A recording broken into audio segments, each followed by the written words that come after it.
Assalamualaikum warahmatullahi wabarakatuh. Perkenalkan, kami dari kelompok 7, kelas 26, pengantar rekayasa dan desain. Berikut merupakan eksekutif sumari yang akan kami paparkan di dalam presentasi kami. Nah, pembatasan masalah. Dalam masalah infrastruktur sipil, terdapat dua desa, yaitu desa A dan desa B, yang dipisahkan oleh suatu lembah. Di desa A memiliki kelebihan yaitu di tepi danau yang luas serta memiliki kecukupan air yang banyak. Tetapi memiliki kekurangan yaitu terisolasi dari permukiman sekitarnya. Sedangkan desa B memiliki daerah yang luas, namun dalam daerah pertaniannya membutuhkan air yang cukup. Alternatif solusi yang kami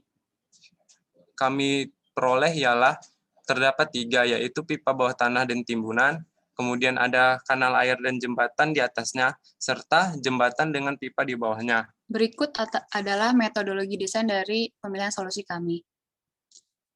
Nah, untuk meninjau apakah suatu solusi itu layak menjadi solusi terbaik dari pemecahan masalah ini, diperlukan beberapa kriteria desain. Yang pertama, dari aspek keefektifan. Dan juga akan ditinjau apakah suatu solusi ini cukup efektif untuk menghubungkan permukiman A dengan permukiman sekitar. Oke, selanjutnya adalah aspek ekonomi yang akan membahas harga bahan baku dan harga kos untuk pembangunan produk desain yang lebih terjangkau. Selanjutnya itu adalah analisis lanjutan, yaitu mencakup analisis teknis, keselamatan, dan aspek lingkungan. Di A1, yaitu pipa bawah tanah dan timbunan. Memiliki nilai 3 di aspek keuangan karena tergolong mahal, memiliki aspek 4 di keefektifan karena bisa menyelesaikan permasalahan di desa A dan B, dan memiliki nilai 2 di keselamatan karena timbunan itu cenderung tidak stabil. Dan yang terakhir memiliki nilai 3 di aspek lingkungan karena mencemari sekitar dengan banyaknya debu. Yang kedua itu adalah kanal air dan jembatan di atasnya memiliki nilai 3 di aspek keuangan karena tergolong mahal, memiliki nilai 3 di aspek keefektifan karena bisa menyelesaikan masalah, tapi kanal air tidak stabil, memiliki nilai 2 di aspek keselamatan karena kanal air dapat menyebabkan longsoran tanah, dan yang terakhir memiliki aspek 4 di lingkungan karena tidak mencemari sama sekali. Lalu yang selanjutnya, yang terakhir, yaitu pipa bawah jembatan dan jembatan. Untuk nilai A3 tergolong tinggi di setiap aspek. Yang paling rendah adalah dari nilai ekonominya, yaitu cukup mahal dalam segi perkiraan uang, karena jembatan dan pipa memiliki material banyak dan juga mahal. Sehingga untuk pemilihan solusi akan dipilih solusi yang terakhir, yaitu pipa bawah jembatan dan jembatan. Hal ini untuk menanggulangi permasalahan keterisolasian pemukiman A, serta pipa yang akan dikonstruksi akan menyelesaikan masalah pasokan air di pemukiman B. Dan juga solusi ini akan didukung dengan pembangunan kolam di desa B yang bertujuan agar air yang mengalir dari desa A akan ditampung dan digunakan pada saat yang dibutuhkan. Untuk material jembatan, yang pertama ada agregat. Secara umum, jenis agregat digolongkan sebagai berikut, yaitu yang pertama, pasir, yang kedua, kerikil. Kemudian jenis agregat lain yang digunakan dalam material jembatan ini adalah agregat batu pecah. Material berikutnya untuk jembatan ini ada semen Portland dan baja tulangan. Kemudian untuk material jembatan ada pula juga menggunakan baja terstruktur. Kemudian untuk material jembatan yang berikutnya ada kabel baja prategang dengan berbagai jenis. Jenis yang pertama yaitu jenis baja prategang. Selanjutnya yaitu bagian dari kabel baja prategang yaitu penjangkaran. Next. Yang selanjutnya yaitu selongsong. Dan ada bahan tambahan. Selanjutnya yaitu material pipa air. Pipa yang digunakan yaitu pipa elektrik resistant welded. Selanjutnya yaitu material kolam penampung air. Selanjutnya ada perkiraan biaya jembatan. Setelah kita hitung-hitung, total yang harus digunakan untuk membiayai pembuatan jembatan adalah sekitar 1,8 miliar. Selanjutnya, ada perkiraan biaya pipa. Setelah kita hitung juga, total yang diperlukan untuk perkiraan biaya pipa adalah sekitar 1,2 miliar. Next. Dan yang terakhir ada perkiraan biaya kolam air itu sebesar setelah ditotal 3,39 miliar. Next. Dan ini adalah tampilan visual dari jembatan yang telah kita buat.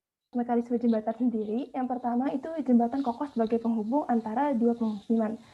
Lalu mekanisme pipa sendiri, air yang berada di danau pemukiman A akan dipompa ke dalam pipa. Nah, berikut merupakan poster yang telah kita buat. Bisa dilihat di sini terdapat gambar dari rancangan kami di sebelah atas. Kita juga menyediakan permasalahan juga solusi. Lalu di bawahnya lagi terdapat material dari bahan-bahan yang kita gunakan. Dan terdapat total biayanya, yaitu sekitar 6 miliar. Dan kita juga sisipkan dimensi dari jembatan, pipa, lembah, dan danau.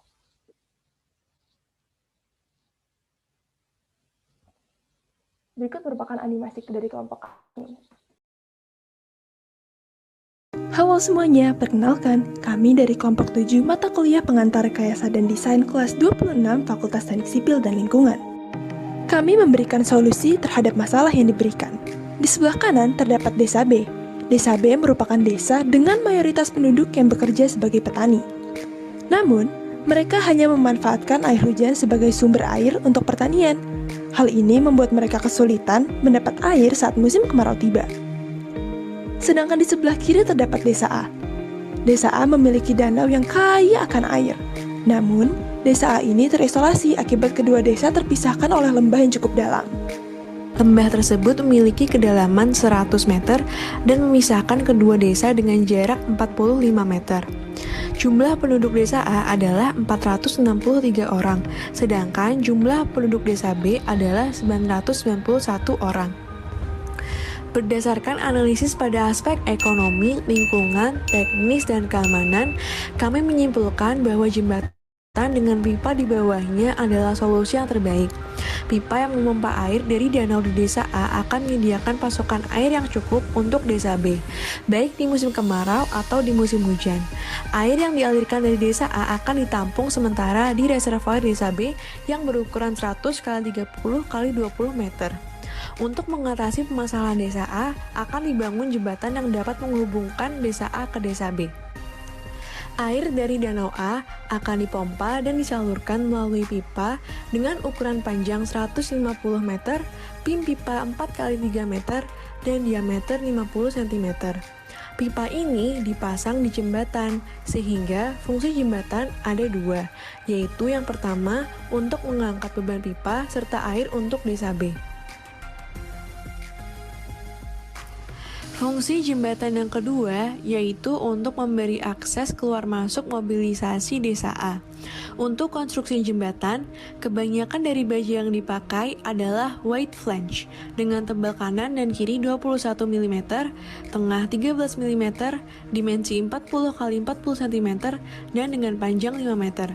Rangka baja yang berada di bawah jembatan berukuran 5 meter, 30 x 30 cm, tebal atas 15 mm, dan tengah 10 mm.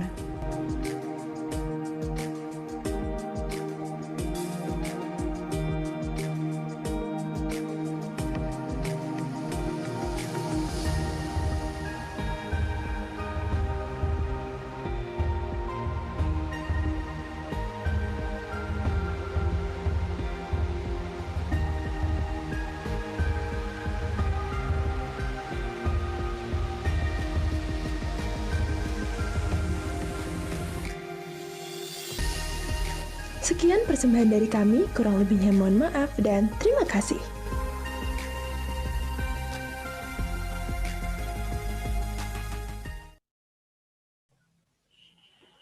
Nah, yang terakhir merupakan kesimpulan dan saran.